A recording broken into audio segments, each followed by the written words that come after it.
Terima kasih atas kehadiran Bapak dan Ibu Guru dan juga murid-murid perwakilan dari kelas 5 yang hari ini saya akan menyampaikan tentang diseminasi modul 1.4 penerapan budaya positif di sekolah.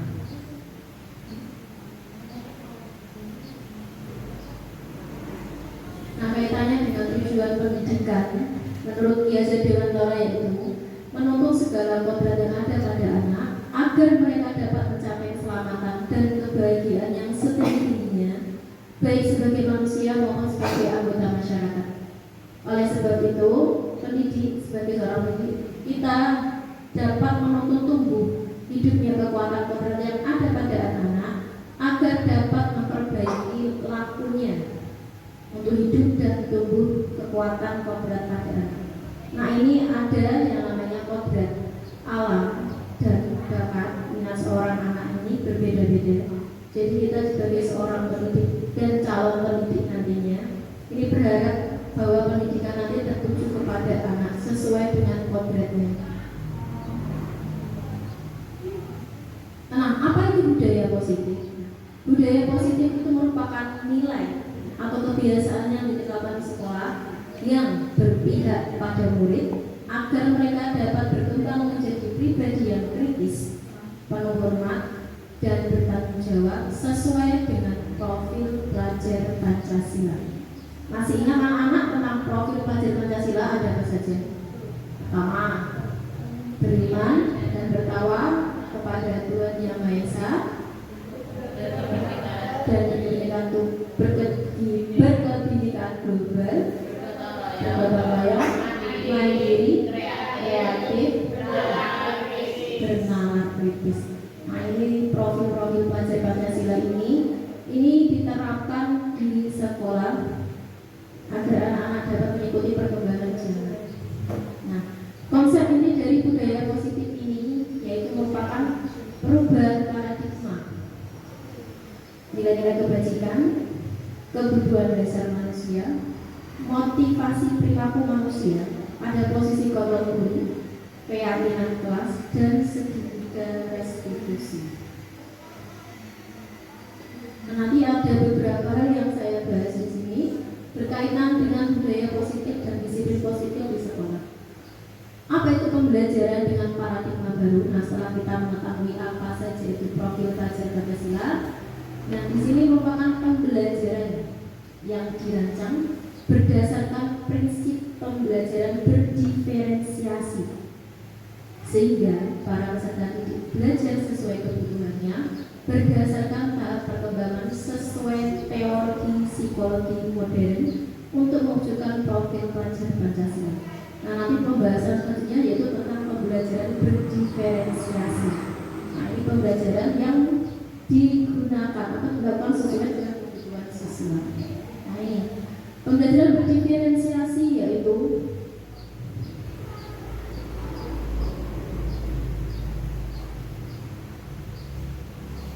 pembelajaran di mana guru menggunakan berbagai macam metode pengajaran untuk memenuhi kebutuhan individual setiap siswa. Jadi di sini kita akan mengajar siswa itu tidak sama. Jadi yang pintar, sedang maupun yang kurang nanti akan mengalami metode-metode pembelajaran yang berbeda-beda sesuai dengan gaya minat belajarnya, sesuai dengan pemahaman terhadap materi, dan media pembelajaran yang akan kita gunakan itu juga akan sangat berbeda dengan penerapan kepada anak satu dengan yang lainnya. Nah, ini ada beberapa macam contohnya. Anda dan teman Anda akan melakukan kegiatan cobalah buka. Anda adalah A, tugas Anda adalah mengepalkan satu tangan Anda. Coba Anda bayangkan bahwa Anda menyimpan sesuatu yang sangat berharga di dalam kepala tangan Anda. Anda perlu menjaga benda tersebut sekuat tenaga karena begitu pentingnya untuk kehidupan Anda. Tugas B, nah ini nanti akan berpasang-pasangan ya.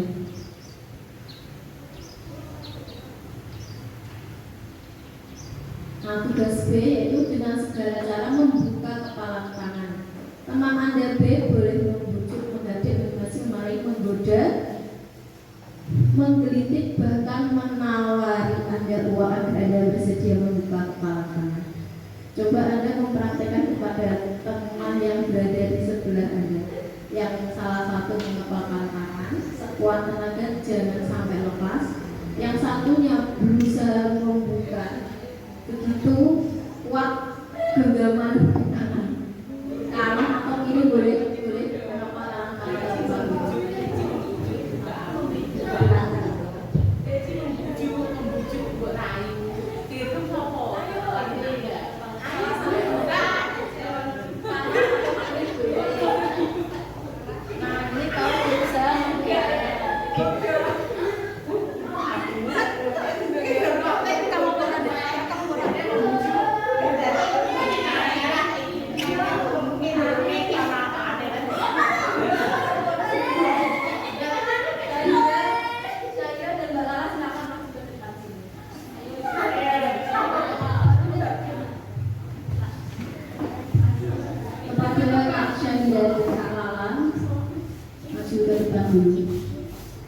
Nah, tolong dipraktekkan yang mengepal tangan siapa, yang ingin buka siapa. Silakan. Nah, Mbak Syahira, oh iya terbuka. Bagaimana Mbak Syahira perasaannya setelah kepalan tangan Anda terbuka? Apakah sebelumnya Anda mempertahankan bagaimana supaya tidak dapat dibuka oleh Kak Lala? Nah, pasti salah satu ingin mempertahankan agar kepala tangan ini itu tidak dibuka oleh teman. Karena apa? Kepala ini merupakan prinsip yang ada di dalam diri kita. Jadi tidak boleh terpengaruh oleh keadaan luar bagaimanapun godaannya. Ya Mbak Lala. Terima kasih, tepuk tangan.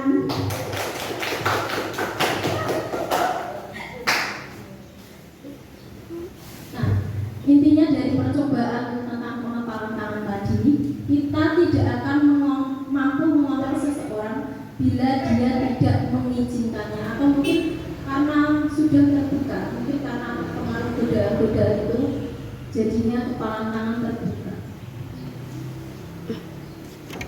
Perubahan paradigma belajar, perubahan paradigma teori kontrol, ilustrasi kontrol oleh Dr. William Glaser. Nah, ini ilusi guru mengontrol murid, nanti akan ada percobaan. Ilusi bahwa semua penguatan positif efektif dan bermanfaat. Ilusi bahwa kritik dan membuat orang merasa bersalah dapat menguatkan karakter. Ilusi bahwa orang dewasa memiliki hak untuk memaksa.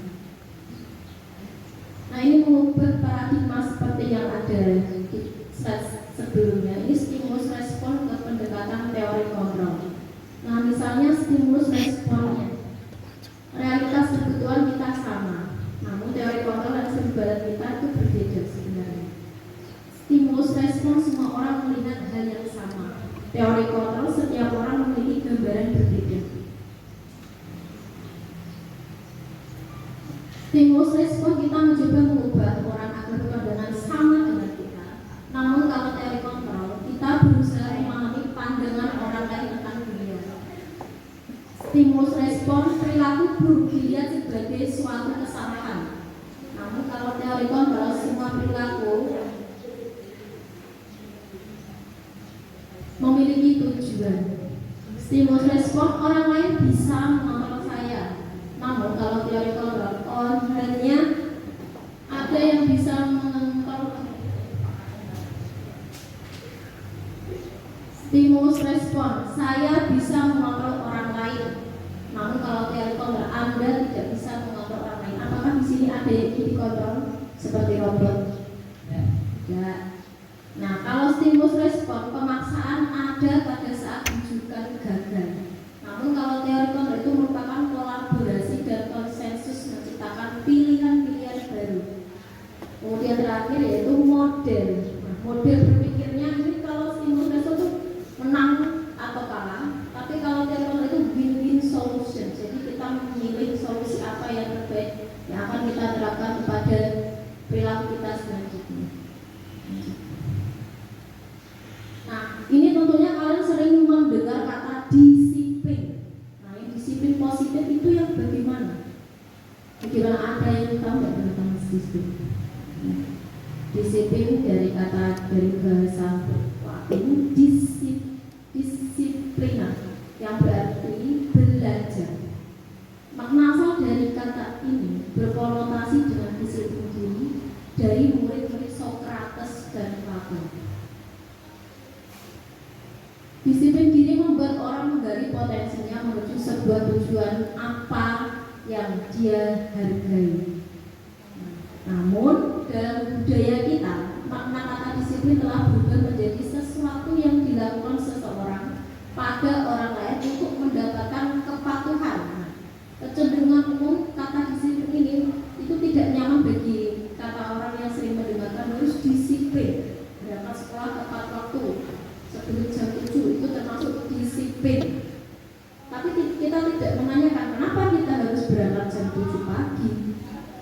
Kenapa kita harus disiplin berangkat sebelum jam 7 masuk sekolah. Nah ini nanti ada penerapan yang berbeda makna tentang disiplin positif ini.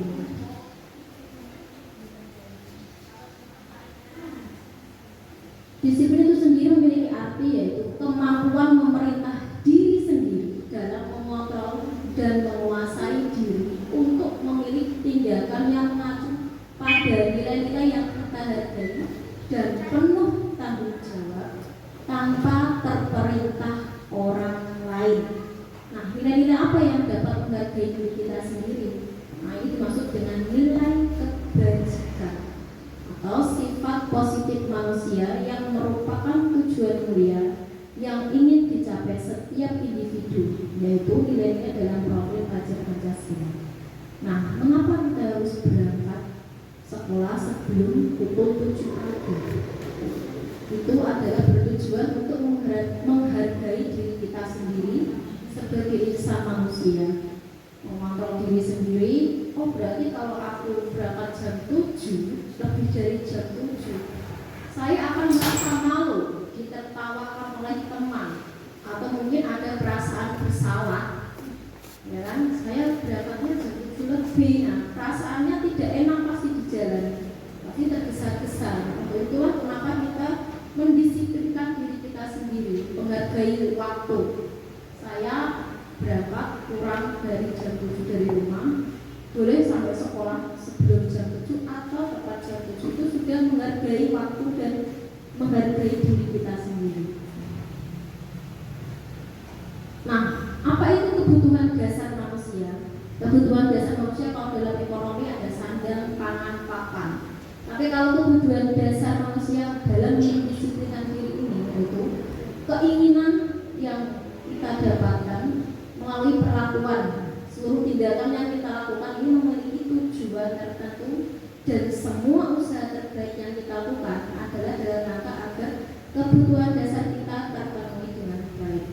Nah, misalnya saya sekarang ingin mendapatkan nilai 100. Jadi kebutuhannya ingin memiliki nilai 100. Apa saja tindakan yang akan kita lakukan?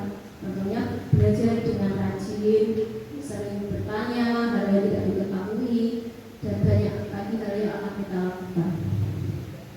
Nah, ini 5 contoh kebutuhan dasar manusia: bertahan hidup, kasih sayang dan rasa terima kasih, penguasaan, kebebasan dan kesenangan. Nah, ini ada berbagai macam pengertiannya. Bertahan hidup itu membutuhkan makanan. Untuk hidup itu butuh makan. Kemudian saat kemana-mana kita butuh berpakaian yang layak, tempat tinggal agar tidak kehujanan dan tidak kepanasan. Kemudian keamanan, kesehatan. Kasih sayang ini contohnya yaitu rasa terima kasih, diberikan, berbagi, kerjasama, menjadi bagian dalam kelompok. Kemudian penguasaan, ini harga diri, keinginan untuk dianggap, memimpin, berprestasi, diakui, dan diterima. Kemudian kebebasan ini ingin mandiri, memiliki pilihan, mencoba hal baru, mampu mengendalikan arah dirinya. Sedangkan kesenangan ini sering bermain, humor,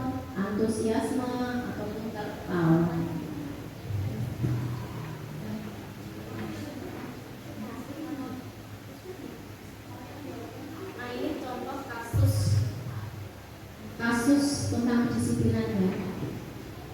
Ibu Ria, guru kelas 6 di SD Permen, sedang bingung menghadapi ulah bagus, ulah Agus ya. Beberapa anak telah datang dan mengeluhkan Agus yang seringkali kita bekal makan siang mereka dengan paksa. Jika Anda menghadapi situasi seperti ini, apa yang akan Anda lakukan? Misalnya, Dwi tidak membawa bekal, tapi dia sering meminta bekal dengan temannya. Apa yang akan dilakukan oleh seorang guru menghadapi kasus seperti ini?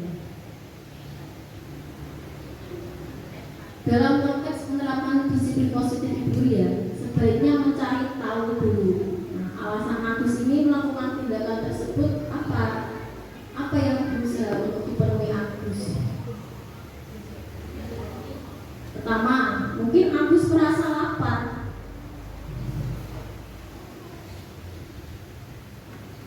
Namun orang tuanya ini tidak membawakan bekal makan siangnya. Mungkin karena sibuk atau mungkin Agusnya pilih-pilih makanan, kita akan mencari tahu sumber permasalahan terlebih dahulu. Kemudian yang kedua, ini mungkin teman Agus jadi perhatian kepada Agus mendapatkan lot dan bil. Kemudian dia merasa hebat karena temannya menjadi kapok dan menuruti keinginannya. Dia mendapatkan power. Nah, ini yang ada tadi 5 kebutuhan manusia.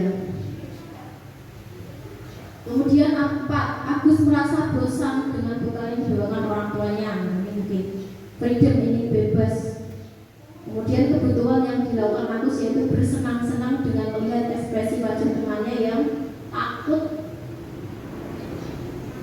kalau tidak diberi nanti Agus itu akan mengamuk atau apa. Mungkin ini tidak akan dialami oleh murid-murid di SDN Baturan.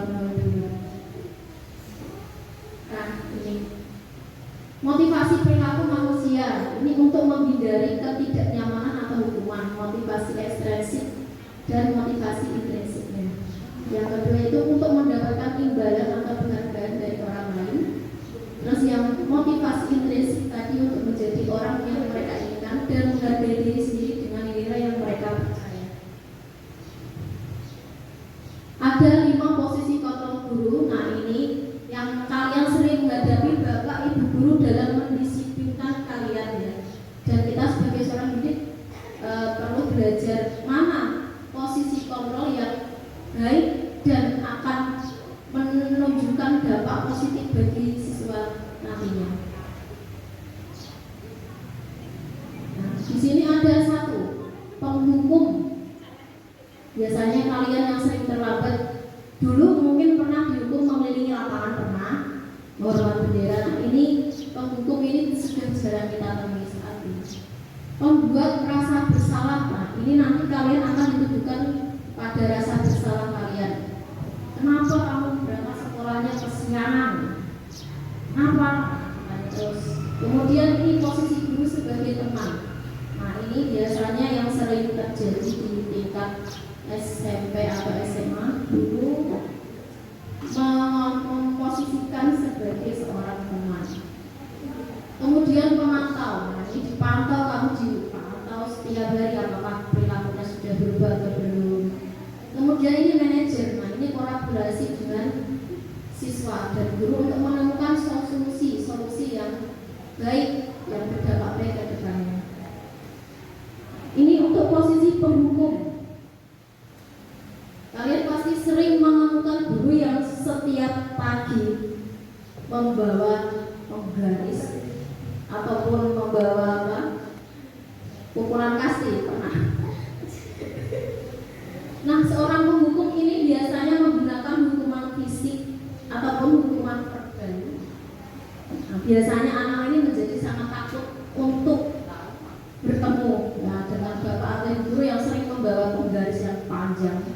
Biasanya. Atau nanti anak yang bandel dikejar ya kan, naik sering melewati tembok sekolah untuk membalas. Tidak ada, semoga di sini tidak ada. Nah, ini murid dalam tekanan ya, ini ya. Senantiasa mengatakan bahwa sekolah merupakan sistem atau alat yang dapat menyediakan. Nah, ini bukannya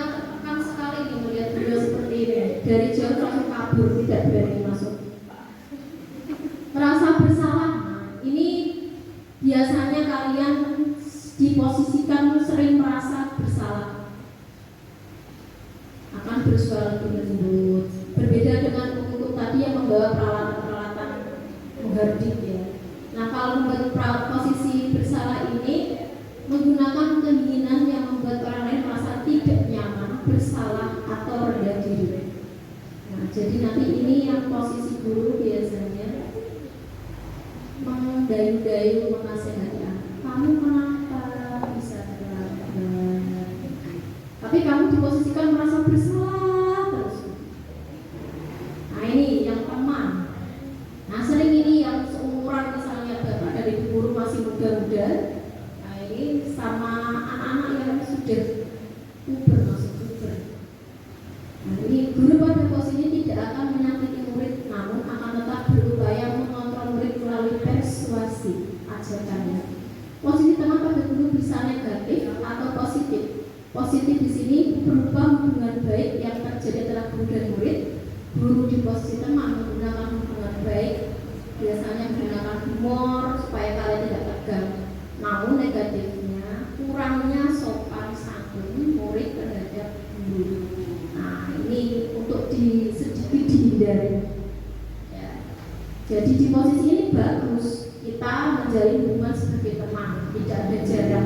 Nah, kalau tidak ada jarak itu akan membuat kalian merasa agak seenaknya kepada guru. Itu tidak boleh. Lanjut. Nah, pemantauan. Nah, setelah kalian melakukan kesalahan, ini akan selalu diawasi atau dipantau. Nah, pada saat kita mengawasi, kita bertanggung jawab atas perilaku apa yang kita awasi. Posisi pemantau berdasarkan pada peraturan-peraturan dan konsekuensi. Jadi di sini kalian sudah mengetahui konsekuensi yang kalian lakukan, tapi masih melakukan hal-hal yang di luar disiplin sekolah. Nah, ini menggunakan sanksi atau konsekuensi. Kita dapat misalkan hubungan dari kita dengan murid sebagai seseorang yang menjalankan posisi pemantau. Jadi masih ada jarak. Nah, bagaimana yang baiknya? Dan yang terakhir, manajer. Seorang guru ini nantinya akan menjadi seorang manajer. Tidak hanya di perusahaan saja yang punya manajer, tapi di sekolah juga ada manajer. Nah, guru ini manajer kalian. Di sini posisinya di mana guru berbuat sesuatu bersama dengan murid, mempersilahkan murid mempertanggungjawabkan perilakunya, mendukung murid agar dapat menemukan solusi atas masalahnya sendiri. Jadi saat kalian melakukan tindakan yang salah, kalian berkolaborasi dengan guru bagaimana menemukan solusi yang tepat.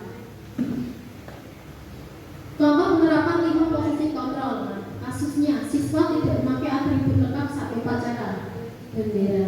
Yang sering ini paling tidak memakai topi, dasi, ya, sering, atau sepatunya, kaos kakinya tidak sesuai dengan aturan sekolah.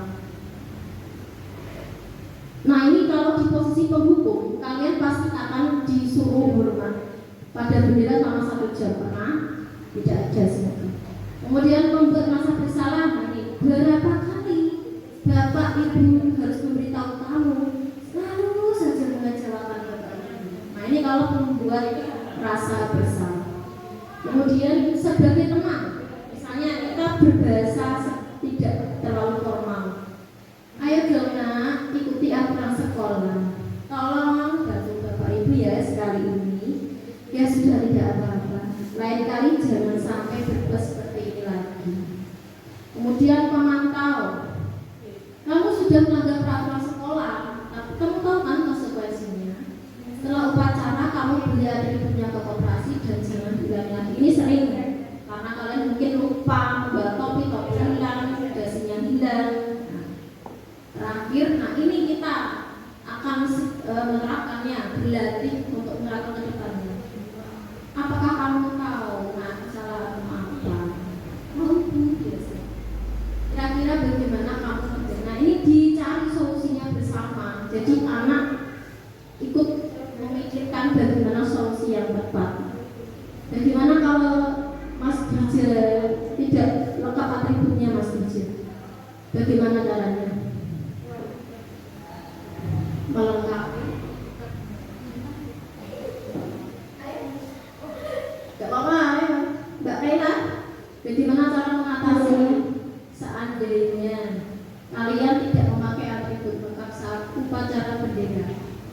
Bagaimana membaginya? Membeli atributnya di koperasi, kemudian saat upacara nanti saya akan memakai atribut dengan lengkap. Nah, itu kamu berjanji pada diri kamu sendiri, bukan berjanji kepada Bapak atau Ibu.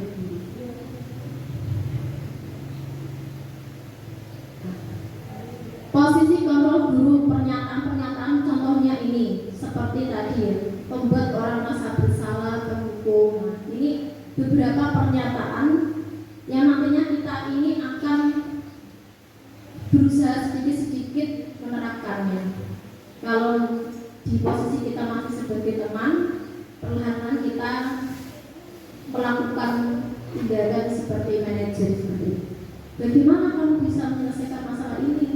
Bagaimana kamu bisa menemukan solusi yang tepat untuk memperbaiki perlakuan atau tindakan kamu supaya dapat dihargai oleh orang lain? Nah, dari 5 posisi kontrol guru ini, kita akan menuju tentang keyakinan kelas. Apa yang menjadi kesepakatan dan keyakinan kita bersama. Nah, mengapa keyakinan kelas sekarang bukan peraturan? Peraturan itu terikat. Jadi kamu diberikan aturan, tapi kamu tidak diajar untuk membuat aturan itu. Jadi kamu langsung disuruh menaati apa yang menjadi aturan. Nah, ini nanti diterapkan di kelas masing-masing ya Bapak Ibu. Kenapa bukan peraturan tapi keyakinan kelas? Pembentukan keyakinan kelas ini bersifat abstrak berupa pernyataan universal, dibuat dalam pernyataan positif sedikit saja agar mudah diingat, sesuai dengan kondisi kelas dan sekolah sehingga mudah diterapkan. Kemudian semua warga sekolah atau warga kelas ikut terlibat dalam pembuatan keyakinan kelas. Nah, ini keyakinan kelasnya bisa 2, 3, atau 4 sesuai dengan jenjang anak-anak agar mudah diingat. Nah, ini membuat keyakinan kelas. Siswa dan guru ini bersama-sama membuat keyakinan kelas. Jadi siswa dilibatkan dalam membuat keyakinan kelas, bukan peraturan ya. Kalau peraturan itu guru atau sekolah yang sudah menetapkan dan diikuti oleh anak itu sendiri. Namun kalau keyakinan kelas ini kita bersama itu berusaha membuat kesepakatan. Ini contoh keyakinan kelas 2 karena masih anak-anak ya. Kami guru dan siswa saling mengingatkan. Kami guru dan siswa saling berdiri dan dihormati. Kami guru dan siswa tidak boleh memaksakan kehendak. Penerapannya bisa menggunakan segitiga restitusi. Nah, ini segitiga restitusi ini diterapkan dalam pembuatan keyakinan kelas. Kamu tentu punya alasan mengapa melakukan itu. Adakah cara yang lebih efektif untuk mendapatkan apa yang kamu butuhkan? Nah, ini validasi tindakan yang salah pertama-tama. Saat ada anak yang melakukan tindakan yang salah, kita akan memvalidasi, menstabilkan dulu identitasnya. Nah, ini yang bawah dulu ya. Ini yang bawah, menstabilkan dulu. Pasti anak atau semua orang itu melakukan kesalahan yang tidak sengaja maupun tidak sengaja. Kemudian memvalidasi tindakannya yang salah.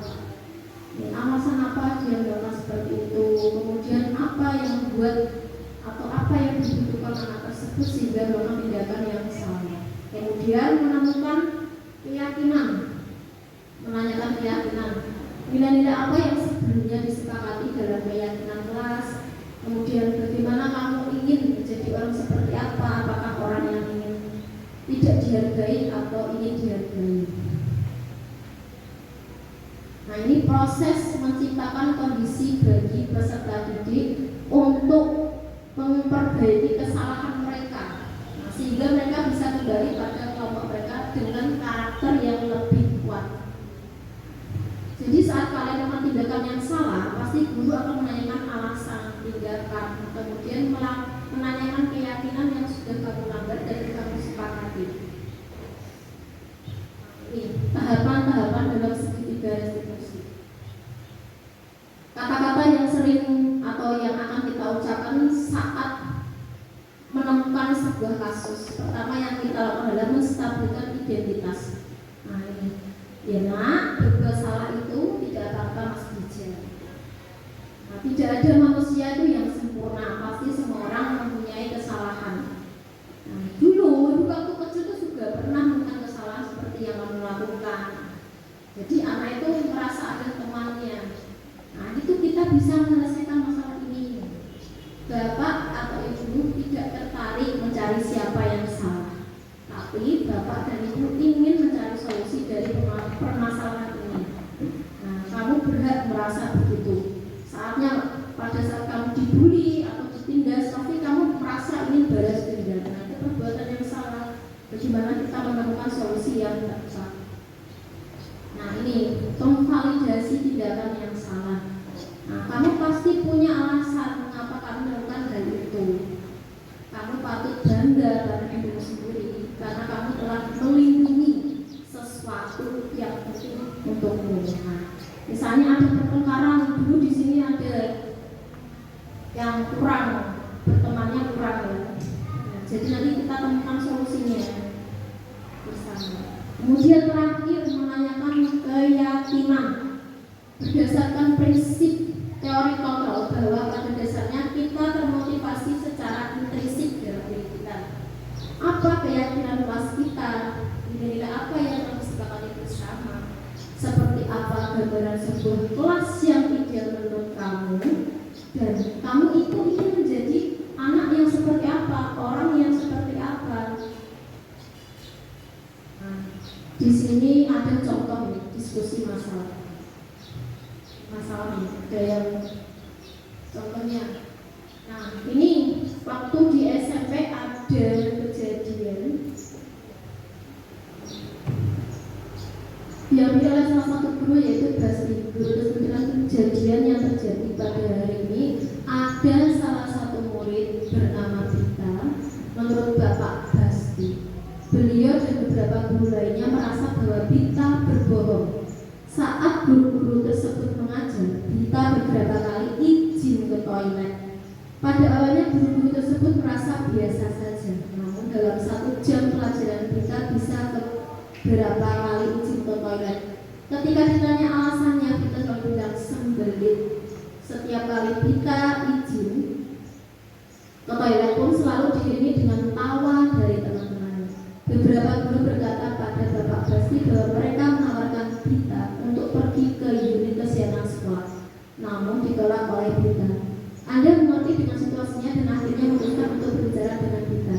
Keesokan harinya, Anda meminta waktu dengan Bita untuk diskusi dan mengklarifikasi laporan dari Bapak Basri. Nah, harapan segitiga diskusi yang pertama yaitu menstabilkan identitas. Contoh kalimat atau variasi kalimat yang diucapkan, berbuat salah itu tidak apa-apa Basri. Itu ya tadi. Nama anaknya Bita. Kemudian tidak ada manusia yang sempurna. Saya yang terinspirasi dari manusia dan sebagainya. Yang kedua yaitu tahapannya validasi tindakan yang salah. Kamu pasti punya alasan mengapa melakukan hal tersebut. Ya bisa tidak merasa senang dengan yang kamu lakukan, tapi jadinya udah kurang lain. Kemudian menanyakan keyakinan. Nah ini contoh kalimatnya ditanyakan apa keyakinan yang kita percaya. Kemudian keyakinan apa yang belum kamu tunjukkan dan apakah tidak kamu mencerminkan keyakinan tersebut. Di kelas 5 yang sering izin ke toilet ada yang sebelum pelajaran ke toilet, pertengahan pelajaran ke toilet. Tapi alasannya apa di toilet itu ternyata ada anak dari kelas lain bermain, gojek, ketawa, bahkan ada yang melakukan tindakan yang tidak terpuji. Nah itu jangan diulangi lagi. Nah nanti kita akan menemukan beberapa solusi-solusi dari pertanyaan-pertanyaan ini. Bagaimana kesepakatannya sebelum pelajaran dimulai? Yang mau ke toilet silakan ke toilet dulu. Jadi tidak setiap pelajaran setengah jam baru beberapa menit dimulai ke toilet sampai 5 kali. Itu sering saya lihat. Nah ini untuk kasus yang agak panjang. Jadi saya akan membagikan lembar.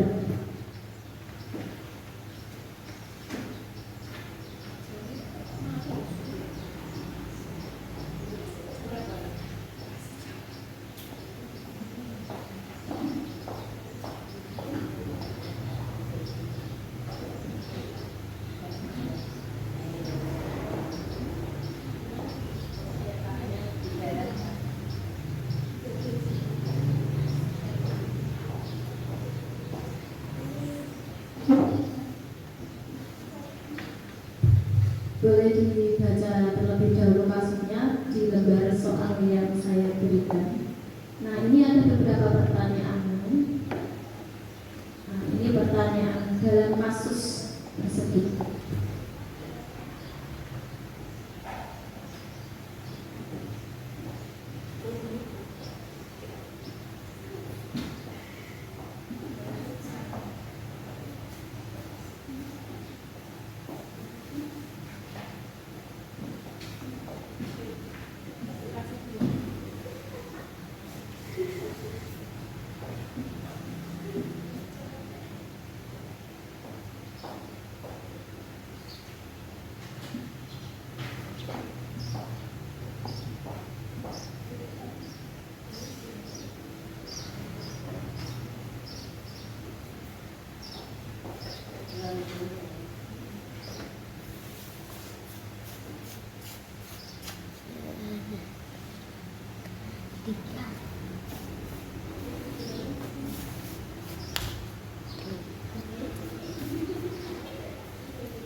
Saya bacakan beberapa kasus ini, contohnya yaitu Sabrina hari itu bangun terlambat dan terburu-buru sampai ke sekolah.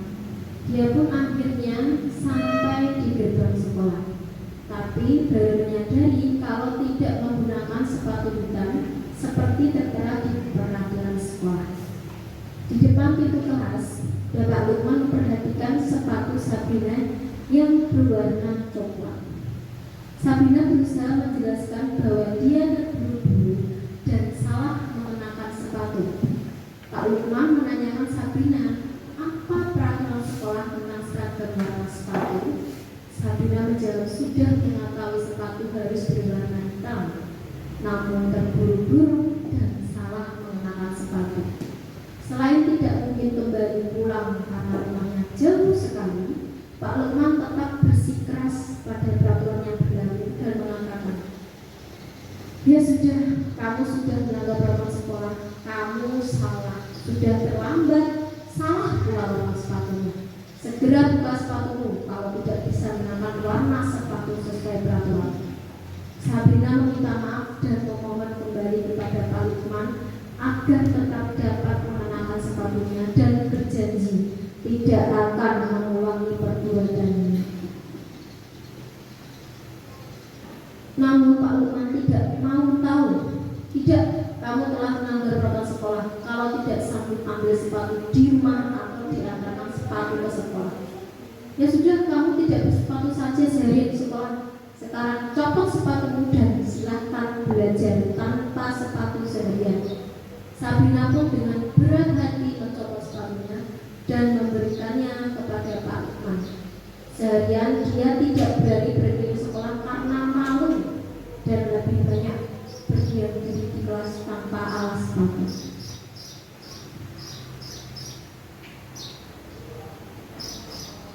Hanya ada beberapa pertanyaan dari kasus di atas.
bagaimana? Sudah menemukan jawaban untuk pertanyaan nomor 1? Silakan.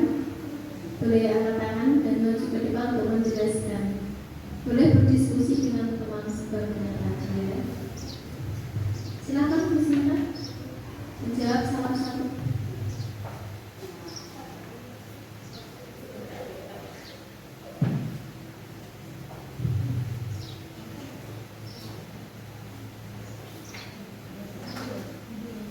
Jadi yang nomor 1 setelah saya berdiskusi dengan beliau, posisi yang diambil Pak Lukman yaitu yang pertama sebagai pendukung. Penjelasan dari indikatornya yaitu kamu sudah melanggar peraturan sekolah, kamu salah, sudah terlambat, salah pula warna sepatunya. Segera buka sepatumu kalau tidak bisa mengenakan warna sepatu sesuai peraturan. Bagaimana? Ada yang ingin menjawab jawaban yang berbeda, mungkin di posisi teman atau mungkin sesuai dengan pernyataan di atas. Ya, tentunya dari kalimat yang diucapkan Pak Lukman tadi ini masih di posisi penghukum karena langsung mendoktrin anak dengan bahasa secara verbal. Kamu sudah salah warna sepatunya, masih masuk sekolah, nah seperti itu belum bagus. Menekan mental anak sehingga tadi ada beberapa kata bahwa Sabrina itu malu untuk berkeliling ke sekolah karena tidak memakai sepatu. Kemudian untuk pertanyaan kedua, bila Bapak Lukman mengambil posisi seorang manajer, apa yang akan dikatakannya? Pertanyaan-pertanyaan seperti apakah yang akan diajukan ke Sabrina? Nah, ini mohon dijelaskan siapa yang ingin. Nomor 2 mungkin Kak Ayah atau Kak Ulian, silakan.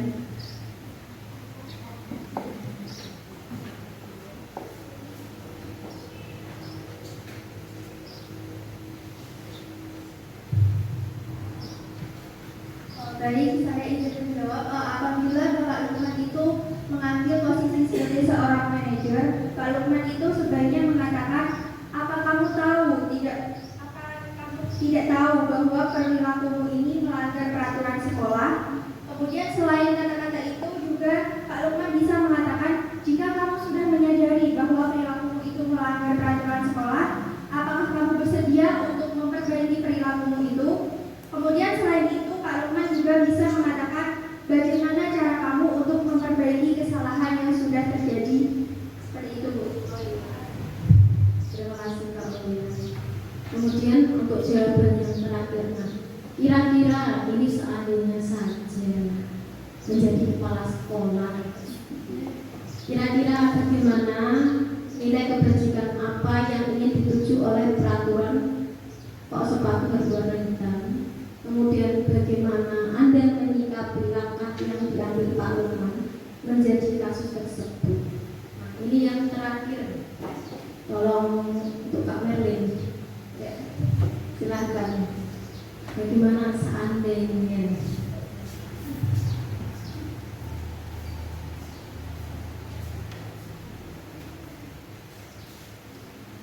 Baik, izin menjawab pertanyaan ketiga. Kira-kira bila Anda adalah kepala sekolah di sekolah tersebut, maka jawabannya pertama adalah nilai kebajikan apa yang ingin dituju oleh peraturan harus berwarna hitam, yaitu kesetaraan. Dalam hal ini, kepala sekolah itu tidak berharap tidak ada strata sosial dalam sekolah semua murid mendapat perlakuan yang sama. Lalu yang poin kedua yaitu cara menyikapi langkah yang diambil oleh Pak Lukman mengenai kasus tersebut, yaitu menurut pendapat kelompok kami, Pak Lukman menjalankan posisi kontrol sebagai penghukum yang membuat Sabrina nantinya malu atau tidak percaya diri bahwa tidak nyaman saat belajar di kelas. Sehingga dalam hal ini Pak Lukman seharusnya menggali terlebih dahulu kenapa Sabrina bisa bangun lambat dan berakhir. Baik, terima kasih. Tepuk tangan atas jawaban bila Kak Merlin menjadi kepala sekolah nantinya ya. Tindakan yang dilakukan yaitu menyatakan kesetaraan. Nah, ini tadi jawaban dan sudah.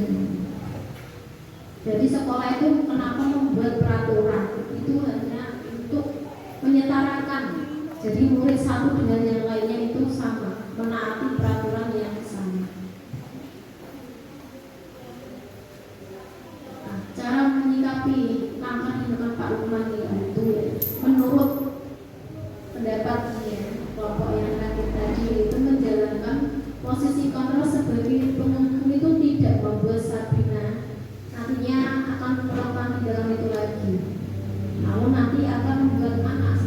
Sabrina ini merasa malu, tidak percaya diri, dan tidak nyaman saat pembelajaran di kelas.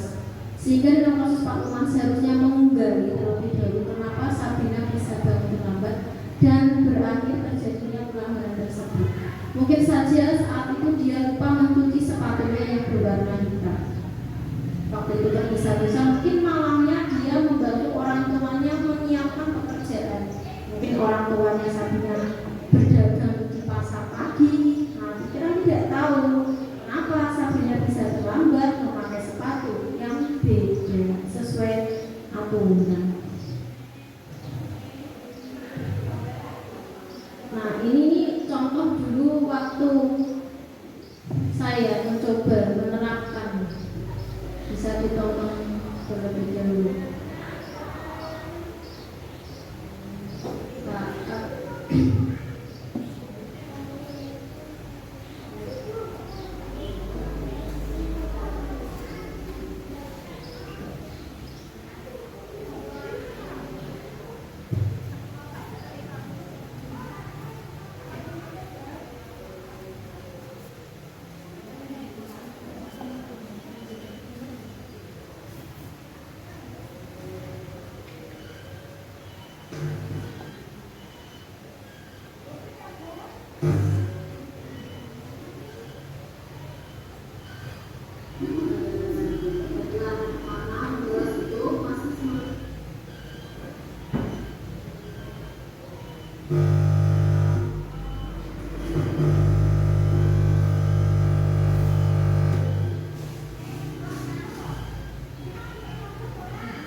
Videonya masih trouble. Ini jadi di gambar ini saya menerapkan posisi kontrol sebagai manajer. Nah, ini bertanya kepada Naura saat dia ini membolos pelajaran. Tapi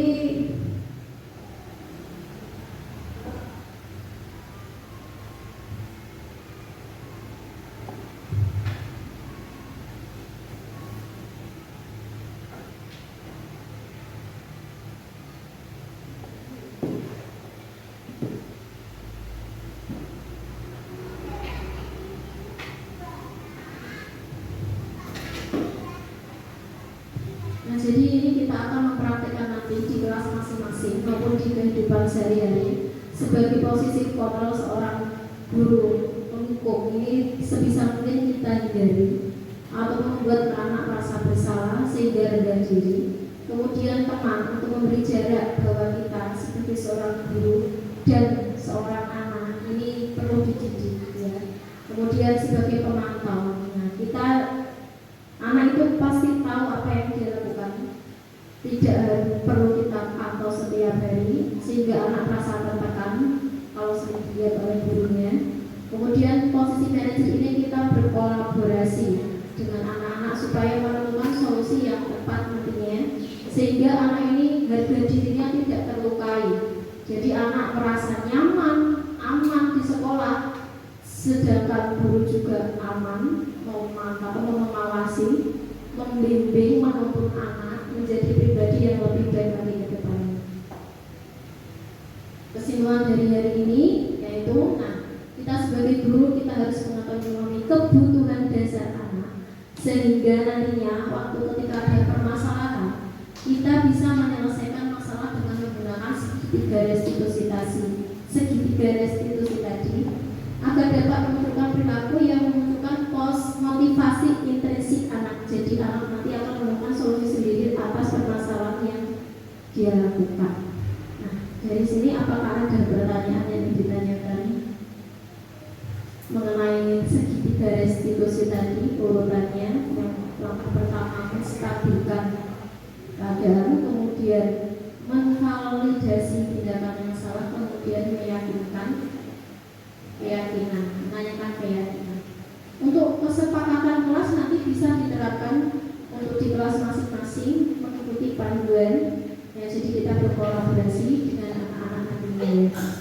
Nah, terima kasih atas perhatian dan kehadiran Bapak dan Ibu guru beserta anak-anak semuanya.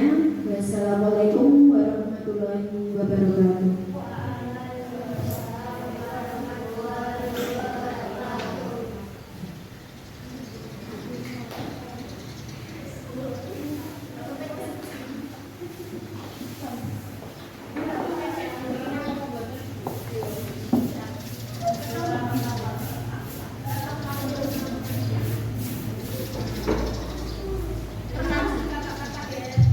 Terima kasih kakak-kakak. Terima kasih Pak. Adik-adik